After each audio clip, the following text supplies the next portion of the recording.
Latest chika, nakikipagtiisan ba si Donnie kay Belle? Kasi may hugot ang atras sa lalaking nakikipagtiisan sa partner.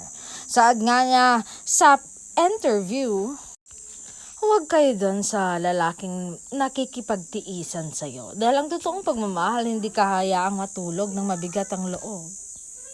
Hindi ka hayaang mag-isip kung mahalaga ka pa ba o kung nakalimutan ka na. Kitang-kita natin kaya Donnie Pangilinan kung paano itrato ang isang babaeng pinapahalaga niya. Nang hindi ka hayaang mahulog ng walang sasalo, kundi laging nariyan para ipanalo ka sa lahat ng pagkakataon.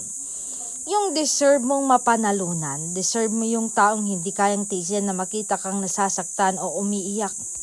Kung nasa maling tao ka ngayon, baka ito na yung sign para bitawan ang pagtitiis at paghintay sa taong itatrato ka bilang isang blessing, hindi bilang isang option lang. Huwag kang magkonteto sa pwede na. Hintayin mo yung taong gagawin kang sentro ng mundo niya. 'Di ba? Ang sarap sa pakiramdam yung alam mong safe ang puso mo, yung hindi ka natatakot magtampo dahil alam mong susuyuin ka, hindi titiisin. Know your worth. Dahil isa kang kayamanan na dapat ipinagmamalaki.